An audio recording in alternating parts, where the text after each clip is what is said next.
Excuse me madam, మీకు సాకేత్కి ఉన్న సంబంధం నిజమేనా? సంబంధాలేం లేవు. లేని మాట బయటకెందుకు వచ్చింది? అది ఆవిడ అభిప్రాయం. ఆవిడంటే లోపల విడాకులకొచ్చిందిగా సాకేత్ భార్య ఆవిడే. స్వర్ణలత విడాకులు కోరడం లేదు కదా. సాకేత్ మిమ్మల్ని ఇష్టపడి తనకి విడాకులు ఇవ్వాలని చూస్తున్నారని ఆవిడంటోంది. ఎలా అయినా మాట్లాడుతుంది. డైవర్స్ నోటీస్ ఇచ్చింది సాకేత్ గారే కదా? అది అతని నిర్ణయం, నాకు సంబంధం లేదు. విడాకులు మంజూరైతే మీరు సాకేత్ గారిని పెళ్లి చేసుకుంటారా? అది కాలో నిర్ణయించాల్సిన విషయం. సాకేత్ అంటే మీకు ఇష్టమేనా? సంస్కారాన్ని మంచితనాన్ని ఇష్టపడిన వాళ్ళుంటారా? విడాకులు మంజూరు కాకపోతే బిడ్డ సాకేత్ గారి దగ్గరే ఉంటే మీరేం చేస్తారు? ఏం చేస్తాను? వాళ్లతోనే వాళ్ళింట్లోనే కలుసుంటాను. అంటే రెండో భార్యగానా? నేనిప్పుడు మంగమ్మ గారి దత్తత మనవరాల్ని. దత్తత మనవరాలా? సాకేత్ స్వర్ణని ఇష్టపడ్డం లేదు. చట్టం నా మెడలో తాళి కట్టే అవకాశం ఇవ్వకపోతే తాళి లేని భార్యగా, తల్లి లేని బిడ్డకు తల్లిగా సాకేత్తో సహజీవనం చేస్తాను. అది సాకేత్ ఇష్టంతో ఎవరూ అభ్యంతరం పెట్టలేరు. చివరికి చట్టం కూడా కాదనదు. సహజీవనం చేస్తారా? సంతోషంగా. అయితే స్వర్ణ గారి అభిప్రాయం నిజమేనా? నిజమో అబద్ధమో నాకు అనవసరం. నేను చెప్పేది నిజం. ఇంక నన్నేం అడగొద్దు ప్లీజ్.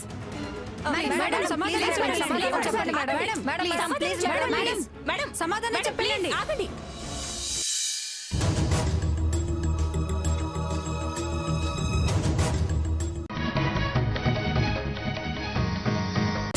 కాలం ఎంత ముందుకు వెళ్తుందో, స్త్రీ ఎంత ధైర్యంగా తన అభిప్రాయాలను వ్యక్తం చేయగలుగుతుందో ఈ అమ్మాయి మాటల్లో వినండి. సాకేత్ స్వర్ణని ఇష్టపడ్డం లేదు. చట్టం నా మెడలో తాళి కట్టే అవకాశం ఇవ్వకపోతే సహజీవనం చేస్తారా? సంతోషంగా. తాళి లేని భార్యగా, తల్లి లేని బిడ్డకు తల్లిగా సాకేత్తో సహజీవనం చేస్తాను.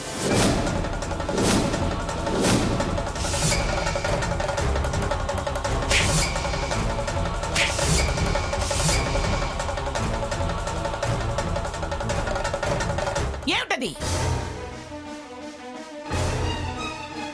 సంస్కారాన్ని మంచితనాన్ని ఇష్టపడిన వాళ్ళుంటారా?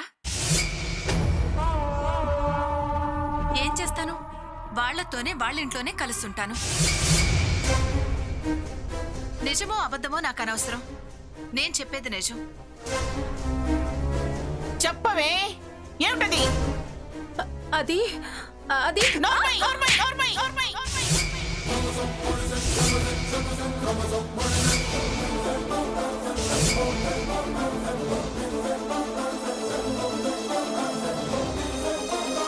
నసిగే వాళ్ళన్నా నస పెట్టే వాళ్ళన్నా నాకు అసహ్యం.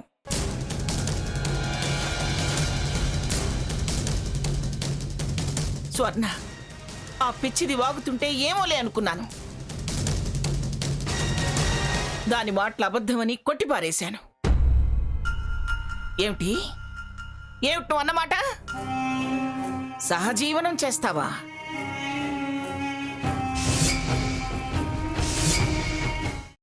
అమ్మా, అలాంటి వాళ్ళది నిజమైన ప్రేమ కాదు, అది వ్యామోహం. ఎగ్జాక్ట్లీ చిన్నత్త. నిజంగా ప్రేమించుకున్న వాళ్ళు అలా చేయరు. ఎంత మనసు విరిగిపోతే కన్న కూతుర్ని పట్టుకొని మా దృష్టిలో చచ్చిపోయా ఉంటుందా తల్లి? అది సరే అమ్మా, తన కూతురుతో తన మాట అనేటప్పుడు ఆమె మాటల్లో వ్యథ, కళ్ళల్లో బాధ గమనించావమ్మా? పెద్దబాబుకు బర్త్డే విషెస్ చెప్పు కూడా వెళ్ళాం కదా. ఊరికే ఎలా కాలిపోతుంది? మంట పెడితేనో పడితేనో తగలబడుతుంది.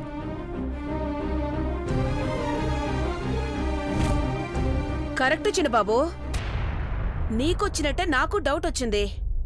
పార్వతే షర్టును తగలబెట్టిందనుకుంటా.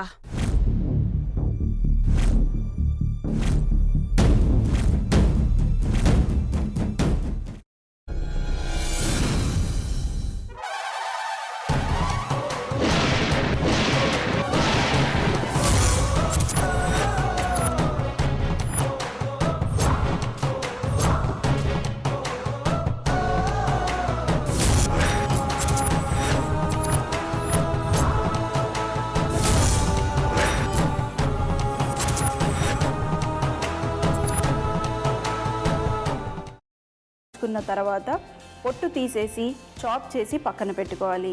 ఒక ప్యాన్లో కొద్దిగా నూనె వేడి చేసి అందులో ఆవాలు, మినప్పప్పు, శనగపప్పు, కరివేపాకు, సన్నగా తరిగి పెట్టుకున్న ఉల్లిపాయలు వేసుకుని 1 నిమిషం పాటు వేయించుకోవాలి. ఆ తర్వాత కాల్చి కట్ చేసి పెట్టుకున్న వంకాయని కూడా అందులో వేసుకుని బాగా మిక్స్ చేసి బౌల్లోకి ట్రాన్స్ఫర్ చేసుకుని అందులో తగినంత చిక్కటి పెరుగు లేదా పల్చటి పెరుగు వేసుకుని మిక్స్ చేసి అన్నంతో కానివ్వండి, చపాతీతో కానివ్వండి సర్వ్ చేసినా చాలా బాగుంటుంది.